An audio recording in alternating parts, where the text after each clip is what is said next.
रायगड सम्राट अल्पावधीत लोकप्रिय ठरलेले रायगड सम्राट रयतेच्या सेवेसाठी सदैव पुढे. रायगड सम्राट राजकीय, सामाजिक, शैक्षणिक, शेतीविषयक अचूक बातम्यांसाठी रायगड सम्राट न्यूजला सबस्क्राईब करा. नमस्कार, मैं शतराणी अमिता चौहान राजपूत, राष्ट्रीय प्रवक्ता करनी सेना। अभी जो रामजी लाल सुमन ने संसद में जो बयान दिया कि गंगा के ऊपर जो बयान दिया गया है, जिसके ऊपर पीछे बहुत हंगामा हुआ, आगरा में भी हुआ, और जो हमारे करनी सैनिक हैं वो आगरा में गए एक शांति प्रदर्शन करने। तो वहां पर जाके समाजवादी लोगों ने ऊपर से पत्थर फेंके और बहुत बुरी तरीके से हमारे राजपूतों को उन्होंने जख्मी कर दिया है। जब बात आती है माफी की, तो वो लोग क्या बोल रहे हैं, अखिलेश यादव जी हैं, जो भी है वो ये बोल रहे हैं कि हम माफी नहीं मांगेंगे। जो बोला सच बोला। मैं रामजी लाल सुमन आपको एक ही बात बता दूं कि जो आपने गद्दार राणा सांगा बोला है, वो आपने ऐसा बोला कि बाबर को राणा सांगा लेकर आए थे। आप गद्दार की वंशज हैं, तो आपको अगर इतिहास के बारे में नहीं पता है तो आप पहले उसका स्टडी करके आओ, फिर इतिहास के बारे में बोलो। आपने ऐसा इतिहास, आपके पास कोई स्टडी नहीं थी और आपने जाके राणा सांगा, जिन्होंने 80-80 घाव अपने शरीर पर लिए और 100 बार वो युद्ध जीते हैं, उनकी एक आंख, एक हाथ, एक पैर भी नहीं था, और आप इस तरीके से हमारे पूर्वजों के बारे में इस तरीके से गलत बात कर रहे हैं। आपको एक बात बता दूं कि बाबर को राणा सांगा नहीं लाए थे, बाबर को दौलत खान लेकर आए थे, जिन्होंने गवर्नर थे, और उनके जो चाचा थे, इब्राहिम लोदी के जो चाचा थे आलम खान, जो वो दिल्ली के शासक बनना चाहते थे, तो उन लोगों ने इनको बाबर को लेकर आए थे। अगर आपको इतिहास के बारे में नहीं पता तो आप संसद में जाके उल्टे सीधे बयान कर रहे हैं वहां पर, और उसके बाद आप बोल रहे हैं कि हम माफी नहीं मांगेंगे।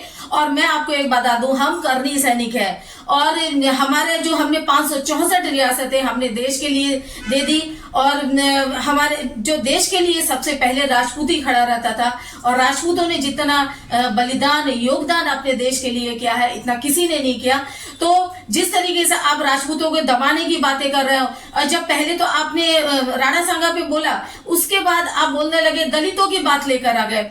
अब जब आपकी पार्टी, समाजवादी पार्टी, दलित और राजपूतों का मुद्दा उठाने लगे, आपको एक बात बता दूं मैं, जब ये दलित की बात है, तो जब आजम खान ने एक बयान दिया था कि बाबा साहेब अम्बेडकर भू माफिया, तब तुम समाजवादी लोग कहां पर थे? और जब 95 में मायावती के ऊपर आपने जो गेस्ट हाउस कांड हुआ था, तब तुम लोग कहां पर थे? और उसके बाद भी जब मुझे लगता है आप 2012 में जब समाजवादी पार्टी आई थी, तब दूसरे दिन ही मायावती जी की दूसरे दिन ही सारे पोस्टर और फोटो जलाए गए थे, तब तुम लोग कहा दलितों के मसीहा थे। तो अब ये जो एक धर्म और उसके ऊपर आप झगड़ा करा रहे हैं, और जिस तरीके से आप बातें कर रहे हैं कि नहीं हम दलित है तो हम ऐसी बातें करें, तो ऐसा कुछ नहीं कर रहे हैं, क्योंकि हमारे लिए ऐसा कुछ भी नहीं है कि हम राजपूत क्या पूरे देश के लिए लड़ता था। राजपूत के लिए धर्म जात ऐसा कुछ नहीं था, वो देश के लिए लड़ते थे और देश के लिए ही मरते थे। तो मैं आप समाजवादी पार्टी के लोगों को बताना चाहती हूँ कि पहले अपनी ही पार्टी में देखें, और जहां आपने अपने बाप के साथ गद्दारी की, अपने चाचा के साथ झगड़े हुए, आपके खुद की पार्टी में क्या हो रहा है, जिस तरीके से आप बातें कर रहे हैं वहां पर आके।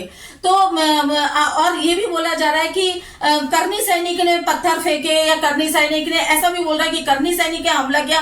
करनी सैनिक ने ऐसा कोई हमला नहीं किया, वो सिर्फ शांति से रामजी लाल सुमन के पास गए थे कि आपने गद्दार बोला तो क्यों बोला। वो सिर्फ एक अभिव्यक्ति स्वतंत्रता है, उन्होंने सिर्फ पूछने के लिए वो गए थे कि आपने गद्दार, तो आप भी अपना एक प्रूफ देते कि भाई आपने क्यों बोला, किस बात पे बोला।